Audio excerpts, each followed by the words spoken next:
તરફ મોરબીમાં પણ દબાણ સામે મનપાની કાર્યવાહી। પંચાસર રોડ પર દબાણ હટાવવાની કાર્યવાહી। 1 વીક 1 રોડ દબાણ હટાવ ઝુંબેશ અંતર્ગત મોરબી મનપાની કાર્યવાહી। શોપિંગ સેન્ટરનો ગેરકાયદેસર ભાગ સહિતના અલગ અલગ ગેરકાયદે બાંધકામો તોડી પાડવાની કામગીરી શરૂ કરાઈ।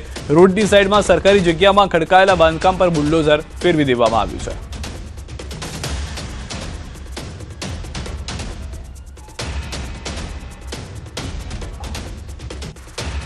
એના પર 35 જેટલા નડતરરૂપ દબાણોને કોર્પોરેશન દ્વારા 3 મહિના અગાઉ નોટિસ આપેલી હતી। તે બધાની સુનાવણી પણ કરી દેવામાં આવેલી હતી।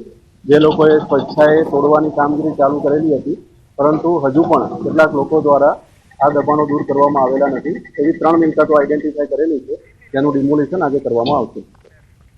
નવસારીથી સમાચાર। વિજલપુરમાં હત્યા કરવાના ઈરાદે આવેલો સગીર ઝડપાયો છે। જૂની અદાવતમાં યુવાનની હત્યા કરવા પહોંચ્યો હતો સગીર। ગેલાખડી પાટિયા પાસે બંને વચ્ચે થઈ હતી બોલાચાલી। સ્થાનિકોએ સગીરને તમંચો કાઢતા ઝડપી લીધો। પોલીસને આરોપી પાસેથી જીવતા કારતૂસ મળ્યા। પોલીસે આરોપીને ઝડપી વધુ કાર્યવાહી હાથ ધરી છે। દ્રશ્યોમાં પણ આપ જોઈ રહ્યા છો, સ્થાનિકોએ સગીરને તમંચો કાઢતા ઝડપી લીધો હતો અને ત્યારબાદ પોલીસ ઘટના સ્થળે પહોંચી હતી। સ્થાનિકોને હાલમાં જે જાણકારી મળી હતી તેને ધ્યાનમાં રાખી અને પોલીસ જે કમ્પ્લેન છે તે કરવામાં આવી છે। એફઆઈઆર કરવામાં આવી હોવાની પણ જાણકારી છે। હત્યા કરવાના ઈરાદે આવેલો સગીર હોવાની જાણકારી મળી હતી। જેવો તમંચો બહાર નીકળ્યો, સ્થાનિકો જે લોકો હતા, આસપાસના જે લોકો હતા તેઓ એકદમ એલર્ટ થઈ ગયા હતા। તુરંત તેને પકડી લેવામાં આવ્યો હતો। વધુ માહિતી ન્યૂઝ 18 સંવાદદાતા ભાવિન પાસેથી મેળવીશું। ભાવિન, સમગ્ર ઘટના શું ઘટી હતી? જે તમંચાની હવે જાણકારી છે, મર્ડર સુધીની વાત હતી। ચોક્કસથી સીધા જે સમગ્ર ઘટના છે નવસારી શહેરની ઘટના છે, એટલે કે નવસારી વિજલપુર છે। વિજલપુરમાં દિન દહાડે આ રીતના દેશી તમંચા સાથે એક સગીર ઝડપાયો હતો। જો હકીકત જોવા જઈએ તો ગેલાખડી પાટિયા કરીને જે વિસ્તાર છે ત્યાં એક સગીર યુવાન અને એક યુવાન વચ્ચે બબાલ થઈ હતી ને એ બોલાચાલી બાદ એ બોલાચાલી મોટું ઉગ્ર સ્વરૂપ ધારણ કર્યું હતું અને જે સગીર જે છે યુવક એમણે એક તમંચો, દેશી તમંચો કાઢી અને લોકોને જેની સાથે બોલાચાલી થઈ હતી એમને ધમકાવવાના પ્રયત્ન કર્યા હતા અને એક ક્ષણે સ્થાનિક લોકોએ એને ઝડપી પાડ્યો, પરંતુ જ્યારે સ્થાનિકો એને સીધા ઝડપી પાડ્યો તેની પાસેથી જીવતા કારતૂસ પણ મળી ગયા। ત્યાં સમગ્ર મામલે નવસારી ગ્રુપ એટલે એસઓજી અને જે ટીમ છે એ હાલ તો હાલમાં જે રીતે ભાવિને જણાવ્યું હતું એ પ્રમાણેની પરિસ્થિતિ જે છે તે થઈ હતી અને હવે પોલીસ તપાસ ચાલુ કરી ચૂકી છે। દાહોદમાં પોલીસ પર આરોપીએ કરેલા હુમલાનો મામલો। એસએમસીના ડીઆઈજી નિર્લિપ્ત રાયનું નિવેદન। આંતરરાજ્ય ગુનાખોરી આચરતી ગેંગના આરોપીને ગુવાહાટીથી ગુજરાત લવાઈ રહ્યો હતો। દાહોદ જિલ્લાના લીંબડી પોલીસ સ્ટેશન વિસ્તારમાં ગાડી પસાર થઈ હતી। આ સમયે આરોપીએ પીએસઆઈને ચાલુ ગાડીએ ગળે ફાંસો આપવાનો પ્રયાસ કર્યો। આરોપીને પોલીસે પગમાં ઈજા કરી હતી। સાથી અધિકારીના રક્ષણ માટે આરોપીને ગોળી મારવામાં આવી હતી। બિશ્નોઈ ગેંગ સામેની અગાઉ કાર્યવાહીમાં 2 પીએસઆઈ શહીદ થયા છે। બિશ્નોઈ ગેંગ એસએમસી કડક કાર્યવાહી કરશે। આરોપી અશોક બિશ્નોઈ ગુનાહિત ઇતિહાસ ધરાવે છે। આંતરરાજ્ય ગેરકાયદેસર ગુના આચરતી ટોળકીનો લીડર છે। આરોપીને પકડવા 25,000નું ઇનામ જાહેર કરવામાં આવ્યું હતું। આરોપી ગોવાથી નકલી દારૂ વેચવાનો વ્યવસાય કરતો હતો। ગુજરાતમાં નકલી દારૂની હેરાફેરી કરાવતો હતો।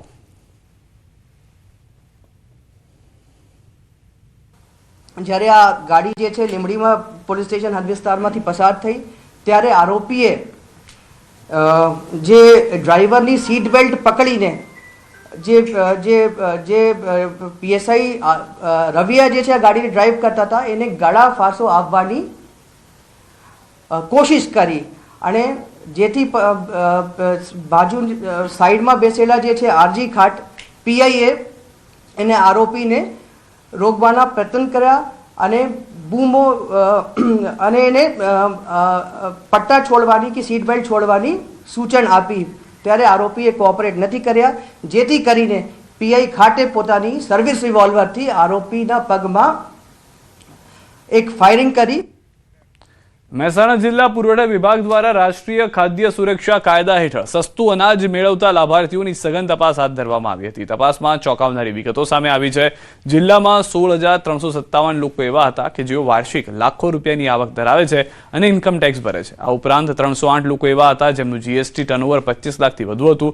એટલું જ નહીં, વિવિધ પેઢીઓમાં ડિરેક્ટર પદ ધરાવતા 1,071 લોકો અને પીએમ કિસાન યોજના મુજબ 5 એકરથી વધુ જમીન ધરાવતા 1.5 લાખથી વધુ જમીનદારો પણ મફત અથવા સસ્તું અનાજ લેતા હોવાનું સામે આવ્યું છે। અંદાજિત 2,33,000 આપણે વેરિફિકેશન કરેલું છે। સમગ્ર મહેસાણા જિલ્લામાં 100% વેરિફિકેશન પૂર્ણ થયેલું છે। દરેક મામલતદાર શ્રી તરફથી ડ્યુઅલ વેરિફિકેશન કરી એમને RCMA સોફ્ટવેર ઉપર ઇફેક્ટ આપવામાં આવેલી છે. વીજ વેડફાટ અટકાવવા સરકારનો મહત્વનો નિર્ણય. સરકારી કચેરીઓમાં હ્યુમન સેન્સર લાઇટ્સ લગાવાશે. સચિવાલય સહિત સરકારી ભવનોમાં લાઇટ્સ લગાવાશે. પેસેજ ખાલી થતા લાઇટ આપોઆપ બંધ થઈ જશે. ગ્રીન એનર્જી અને ઉર્જા બચતને મળશે પ્રોત્સાહન. પ્રયોગ સફળ રહેશે તો રાજ્યમાં વિસ્તરણની શક્યતા. બિનજરૂરી વીજ વપરાશમાં નોંધપાત્ર ઘટાડો થશે.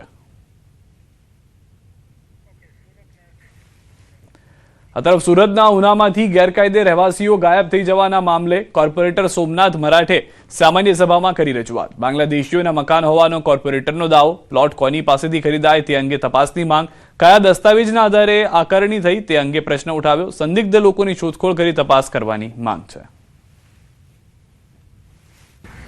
જે આકારની વિભાગ છે, આકારની વિભાગના દફતરે કયા દસ્તાવેજના આધારે એ નોંધાવ્યા છે અને આકારની અધિકારી પોલીસ સંયુક્ત રીતે અગર ત્યાં સ્થાનિક પોલીસ સંયુક્ત રીતે અગર ત્યાં જઈને તપાસ કરે ભાઈ એને ટાળા કેમ છે. અગર હિન્દુસ્તાની નાગરિકના એ મકાન છે તો એને ટાળો કેમ મારવો પડે છે. અહીંયા ઉપજાવે છે એ કોઈક બાંગ્લાદેશીઓનું અગર મકાન છે, દસ્તાવેજના આધારે પુરાવા મળે છે તો તાત્કાલિક રીતે એને સીલ કરવા જોઈએ, એના ડિમોલ્યુશન કરી નાખવા જોઈએ. મહેસાણાના પરા તળાવમાં ગટરનું પાણી ભળતા સ્થાનિકો ત્રાહિમામ પોકારી ઉઠ્યા છે. સ્વામી વિવેકાનંદ લેક તરીકે ઓળખાતા આ તળાવ હાલ ગંદકી અને દુર્ગંધના કારણે ચર્ચામાં છે. તળાવમાં વરસાદી પાણીની લાઇન મારફતે ગટરનું ગંદુ પાણી ઠલવાતું હોવાનું સામે આવ્યું છે.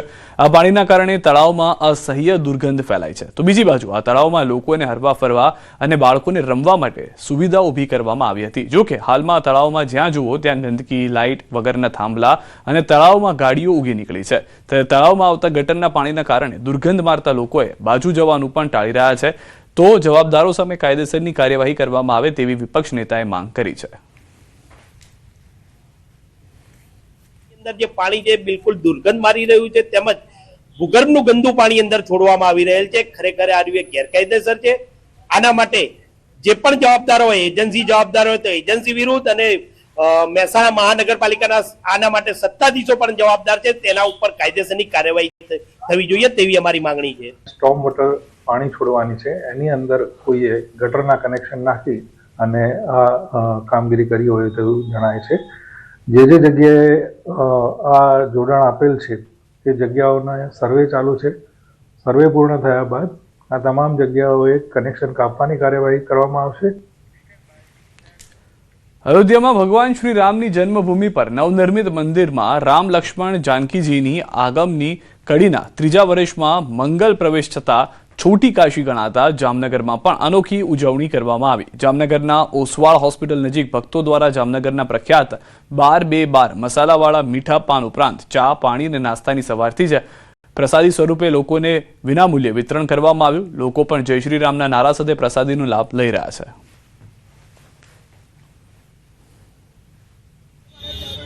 પેલા વર્ષે અમે 22 તારીખે રાખી હતી, બરોબર છે. બીજા વર્ષે અમે 11 તારીખે રાખી હતી. આજે 31 ડિસેમ્બર દિવસે રાખી છે. અયોધ્યાની અંદર 3-4 દિવસનો પ્રોગ્રામ જે રીતે અમે ઉજવણી જામનગરમાં કરી છે. ચા, પાન અને નાસ્તાની ઉજવણી કરી છે. બનાસકાંઠા ઉપરાંત વાવ થરાદમાં પણ સરહદી વિસ્તારમાં પોલીસ